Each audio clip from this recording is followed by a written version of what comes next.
Hi, you guys. Yeah, Helene, still a pretty decent storm right now with different impacts. It's a tropical storm across Georgia and South Carolina, and I'll show you more about Helene and its remnants momentarily. Here at home, the rain is clearing out, not caused by Helene, by the way. We do have lingering clouds into tomorrow. And again, those remnants of Helene not going anywhere anytime soon. We're tracking showers right now across the South Coast, Cape Cod, and the islands, finally starting to wither away, and we think most of that starts to subside in the next hour to an hour and a half. Here's your hour-by-hour forecast by mid-morning today at about 11 to 11:30. We've got partly cloudy conditions and nearing 75 degrees for a high temperature today, so we'll be warmer than days as of late. Tonight at about 60 to 65 degrees, too, if you're stepping out tonight after 7 or 7:30. It should be quite comfortable if you're dining outdoors today. High pressure overhead is what keeps the remnants of Helene well towards the south. It stays south through Georgia, through the Carolinas, even into early next week.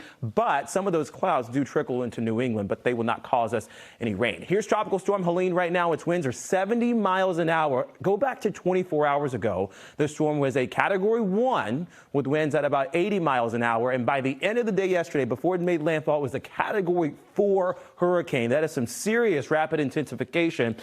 This evening, it's down to 40 miles an hour, and early tomorrow morning, winds are 35 miles an hour. But I want to talk about that rapid intensification. That can be brought about in part by the ocean temperatures of the eastern Gulf of Mexico near 90 degrees. That is certainly more abnormal, and in a changing climate, it's very likely that we see something like this. In fact, we can use the Climate Shift Index Ocean from Climate Central to show how water temperatures in the Gulf of Mexico at 90 degrees, as that storm traversed through the eastern Gulf of Mexico, those water temperatures are made by climate change some 600 times more likely, which is why it's so important we get a grip on our emissions and CO2 emissions, because it's not just the air that we're changing, it's also the water too. Speaking of the water, the flood threat with Helene continues for portions of the Carolinas, Tennessee, and Georgia, by the way. It's not over just yet. Another 6 to 10 inches to go. So if you're traveling into Atlanta, Charlotte, Nashville, a lot of major hubs in the coming day to day and a half, just keep in mind that there will still be some spots of flooding and perhaps cancellations too at the airport.